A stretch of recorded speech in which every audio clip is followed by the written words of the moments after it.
بسم اللہ الرحمن الرحیم. السلام علیکم. ڈاکٹر منور حسین آپ کے پیش خدمت ہے. ایمبیسڈر نائلہ چوہان تشریف لائی ہیں قائد اعظم یونیورسٹی میں، تو ہم چاہ رہے تھے ان سے مستفید ہوں. پہلے تو میڈم آپ کا بہت بہت شکریہ. میڈم کائنڈلی فرمائیے گا کہ پاکستان کی فارن پالیسی، اس کے خد و خال اس وقت آپ کیا دیکھتی ہیں؟ دیکھیے، پاکستان کی فارن پالیسی تو جیسے آپ کو بھی پتہ ہے قائد اعظم نے اس کی ڈائریکشنز دے دی ہوئی تھی جی. جب سے ہماری آزادی ہوئی ہے، اور اس کو پھر مختلف پیریڈز میں مختلف طریقے سے مختلف حکومتوں نے اس پہ ڈفرینٹ چیزوں پہ ایمفسس کرتے رہے ہیں. جی. لیکن جو بیسک ایک اسٹریم ہے آف تھاٹ، وہ وہی ہے جو قائد اعظم نے کہا تھا. اس میں کوئی ایسا چینج نہیں آیا. لیکن دنیا بدل رہی ہے. بہت سے new actors, non state actors, transnational actors evolve کر چکے ہیں جو اس وقت نہیں تھے. آپ کو پتہ ہے بہت سے تو ممالک انڈیپینڈنٹ بھی نہیں ہوئے تھے 1947-48 میں. سو ایک اب بیسکلی ون سیز کے there is an evolution of the international order. ایک نیا انٹرنیشنل سسٹم ایوالو ہو رہا ہے. تو اس کی ایولیوشن میں جو winds of change are blowing, ان کو ڈیل کرنا جو ہے وہ پاکستان کے لیے، پاکستان کی فارن پالیسی کے لیے بہت اہم ہے. آپ دیکھیں، ایک وقت تھا کولڈ وار تھی. کولڈ وار میں جو ہے وہ بلاک پالیٹکس تھے. کمیونسٹ بلاک تھا اور ویسٹرن بلاک تھا، اور آپ کی الائنس جو تھی وہ ویسٹرن بلاک کے ساتھ تھی. پھر بھٹو صاحب کے زمانے میں آپ نے چین سے جو ہے روابط بڑھائے، اور پھر آپ کی چین کے ساتھ دوستی بڑھ گئی، اور اس طرح آپ جو ہے وہ ویسٹرن الائنسز سے نکل کے، سینٹو سیٹو سے نکل کے آپ ایک تو آر سی ڈی میں تھے. پھر آپ نے جو ہے مطلب اپنے آپ کو ری ڈیفائن کیا، نان الائن موومنٹ کی آپ بہت ایکٹیو ممبر بن گئے. اور آپ نے جو ہے ایک بڑا، پاکستان نے اہم رول پلے کیا نیم کو سسٹین کرنے میں، اور ابھی بھی کر رہا ہے، جسے G77+1 کہتے ہیں. جی. تو پاکستان کی فارن پالیسی جو ہے وہ ماشاءاللہ بہت اچھی ہے. آپ نے جو قائد اعظم نے کہا کہ friendship towards all, animosity towards نن، وہ پالیسی ہماری رہی ہے. لیکن دوستی یا دشمنی ون سائیڈڈ نہیں ہوتی.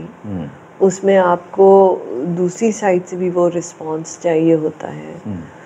اور آپ کا پڑوس جو ہے وہ بڑا والیٹائل ہے. آپ دیکھیے کہ افغانستان میں کیا سچویشن ہے. افغانستان کی تاریخ پچھلے 70 سالوں میں کتنی چینج ہوئی ہے. آپ کو جب سوویت انویژن ہوئی 1979 میں تو کیا تھا، پھر اس کے بعد امریکنز آئے، پھر کیا تھا. اور آپ جو ہے ان مختلف ڈیولپمنٹس میں کس طرح سے رول پلے کرتے رہے. پھر آپ کو ایک طرف جو ہے وہ سعودی عربیہ ہے، دوسری طرف ایران ہے، ان کو آپ نے کس طرح سے مینیج کیا. پھر آپ دیکھیے کہ سارک بنایا گیا، لیکن انڈیا جو ہے وہ اس میں اتنا اس نے پازیٹیو رول نہیں کیا. اور اگر آپ سارک کا مینیفیسٹو دیکھیں تو اس میں کنسنسس از اے پری ریکویزٹ، اور کنسنسس ہو نہیں سکتا اگر ایک ممبر کہہ دے کہ جی میں اس میں شامل نہیں ہوں. جی. کیسے کریں گے consensus? Consequently SAARC started going down. لیکن having said that there is also an organization called Colombo Plan. اور کولمبو پلان کا بھی پاکستان حصہ ہے، رہا تھا.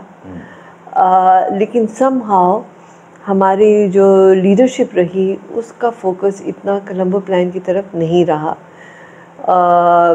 اینڈ سارک تو دیکھیں نا 7-8 ممالک کا ہے، کولمبو پلان 36 ممالک کا ہے. اور اس میں جو ہے انڈیا نے اس طرف جانے شروع کر دیا. کولمبو پلان میں جاپان بھی ممبر ہے, آسٹریلیا بھی ممبر ہے, یو ایس اے بھی ممبر ہے, تو اور سارے سارک ممبر کنٹریز بھی اس کے ممبرز ہیں. تو انڈیا نے اس طرف فوکس شروع کر دیا, اور آپ جو ہیں وہ سارک پہ ہی رہے اور سارک آگے چلا نہیں. حالانکہ سارک کی بھی بہت سی برانچز ہو گئیں, جس طرح ان کا میڈیا کی برانچ جو ہے وہ چل رہی ہے, جو دوسرے ان کی سافٹ وہ ہیں برانچز, ان میں ایکٹیویٹی ابھی بھی چل رہی ہے. لیکن SAARC itself could not take off the way it should have because of Indian approach towards it. So ہم کہتے بھی رہے تو وہ بات نہیں بنی. اب آپ دیکھیے کہ پھر SCO بنا, RCD ختم ہو گیا 79 میں جب ریولوشن آئی. تو جو ریولوشنری گورنمنٹ تھی ایران میں, انہوں نے RCD کو شاہ سے ایفیلیٹ کیا, اور کانسیکوینٹلی انہوں نے اس کو آگے بڑھنے نہیں دیا, بہت ڈومیننٹ رہا. آپ دیکھیے 79 سے, آئی ایم ٹاکنگ اباؤٹ 89 میں جب ایران میں تھی, تو اس وقت جو ٹریٹی آف ازمیر تھی جس کے بیسس پہ RCD بنا تھا, اس کو ریوائیو کیا گیا اور اس کو RCD سے ECO کا نام دیا گیا. And this is the time جب سینٹرل ایشین ریپبلکس بھی جو ہیں وہ انڈیپینڈنٹ ہو رہے تھے, تو ان کو بھی اس میں شامل کر لیا گیا. تو وہ پھر 3 ممالک سے ایک مزید بڑی آرگنائزیشن ہو گئی جو کہ اکنامک کوآپریشن پہ اس کا فوکس تھا. لیکن انفارچونیٹلی اس میں بھی آپ کو مسائل رہے بیکاز آف انسٹیبلٹی ان افغانستان, کیونکہ اگر آپ سینٹرل ایشیا سے لنک کرنا ہو تو افغانستان سے ہی گزرنا پڑتا ہے, چاہے وہ ٹرانسپورٹ ہو, ریل کی ہو یا اور ہو, لینڈ ٹرانسپورٹ ہو, وہ اسی سے آپ سینٹرل ایشیا سے لنک کر سکتے ہیں. کانسیکوینٹلی ECO کو چیلنجز ہوئے. پھر بینکنگ میں Pakistan host the ECO banking کا, لیکن ایرانی جو سسٹم آف بینکنگ ہے, ان کا بینک ملی جو ہے, اس کا طریقہ کار اور ہے. کانسیکوینٹلی وہ بھی اتنا آگے بات بڑھ نہیں سکی. پھر آپ دیکھیے کہ SCO میں پاکستان بھی بنا, انڈیا بھی بنا اس کا حصہ, اور اس میں جو ہے پاکستان کا رول بہت پازیٹیو رہا. پھر آپ ابھی برکس کی بات کر رہے ہیں. برکس ایک نئی ایمرجنس ہے ان دا سینس کہ اس میں چائنا بھی ہے, برازیل بھی ہے, انڈیا بھی ہے.